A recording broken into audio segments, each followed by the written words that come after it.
Guys. So welcome to my YouTube channel. So today we solve the problem of left view of binary tree, right?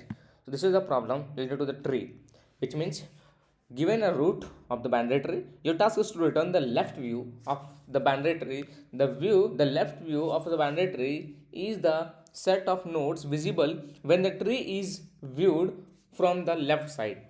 Note, if the tree is empty, return an empty list. Got it?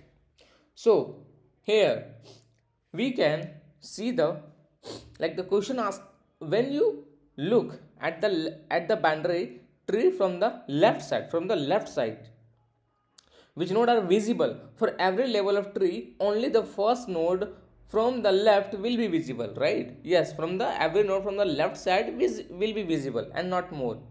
So the left view is 1 2 4. His left view is 1 4 2 4, right? The easiest way to level order traversing using Q. Why?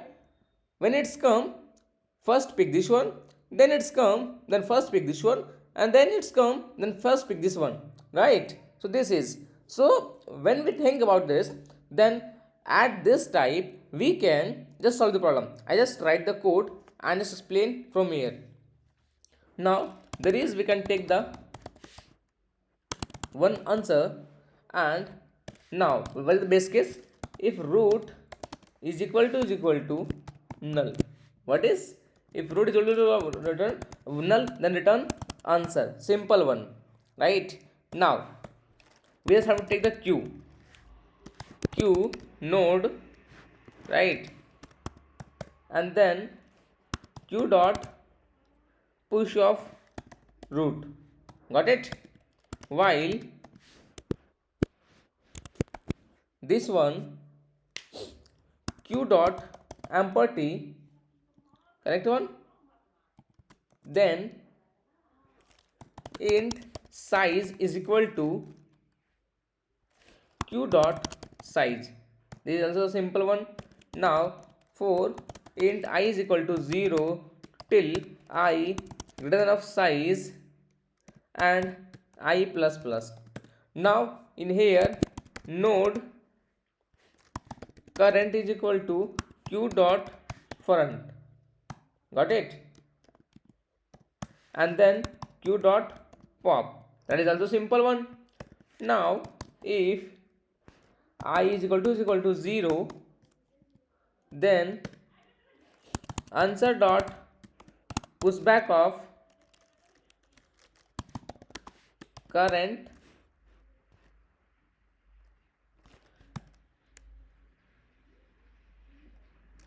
left, I think, yes, I current left. Got it? And then simple, if,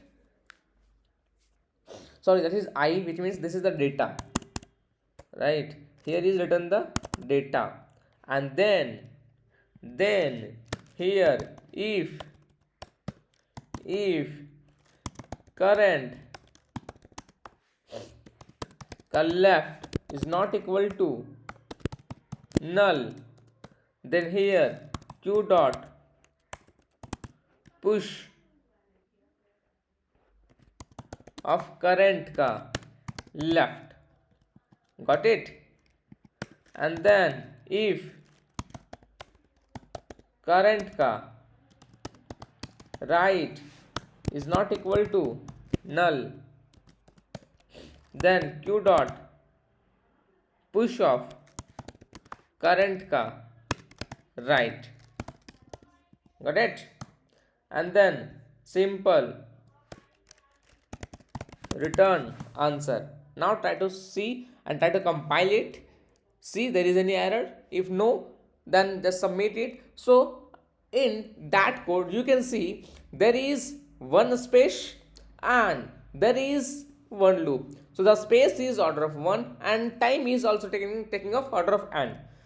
So I hope you understand the problem and the concept. So please like and subscribe my channel. Thank you so much, guys.